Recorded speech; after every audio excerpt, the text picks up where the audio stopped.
Hey, what's up YouTube? It's El Tito. The following tutorial on learning how to move in slow motion and do warping contrasting moves is from my premium 60-minute downloadable tutorials on my website, brandbillabong.com.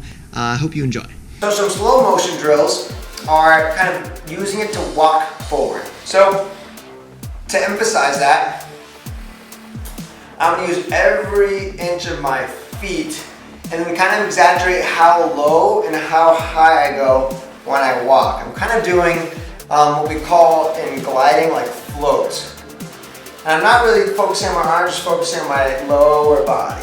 So I'm walking out and I'm trying to focus as really detailed as I can and moving in slow motion. Make sure my body parts are in line. Obviously, if I'm moving slow with my legs, I don't want my arms to be going at this fast rate. You want to make sure everything is even.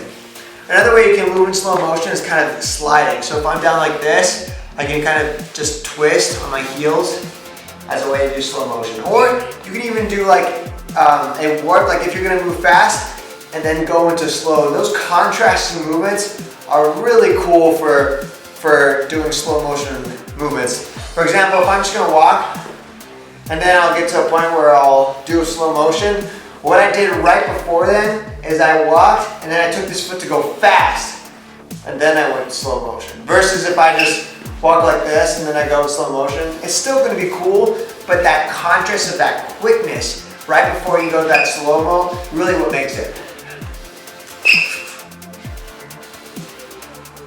The key element here is contrast. That jolt movement is called warping.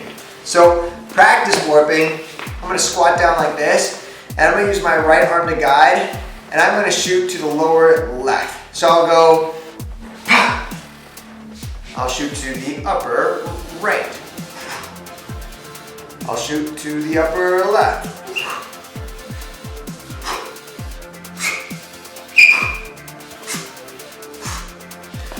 To do a warp effectively, you're really using your back muscles.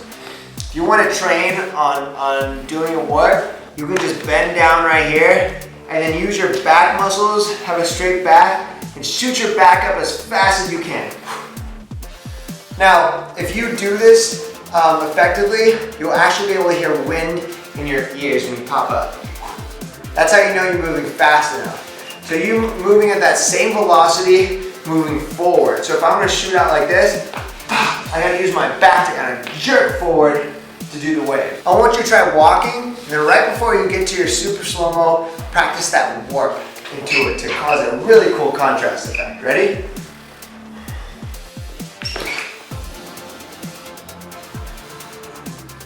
Let's try again.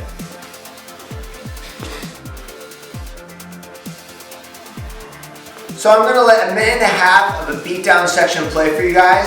Practice different movements, walking, turning, twisting, and then do one of those quick warps into slow motion. And you don't have to do one. You can do slow motion warp, and then warp again, or you can go back into moving regularly, and then go back into it.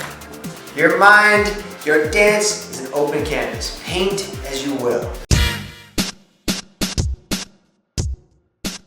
I bought El Tito's tutorials, the intermediate package, and then the advanced as well. Before that, I never used to dance, and I used to be a bit boring at. Once I learned all the moves, and it stuck with me for a while. You know, these tutorials are good value. They last for a long time. It'll be ingrained in your head. You know, once you learn how to dance, you can just follow on with the beat, and then you can create your own moves. And that's what I like about this tutorial. It gave me all the freedom to do that. Yeah, people think I'm the life of the party now each time I go because I'm just always dancing, and that's why I love El Tito's tutorial.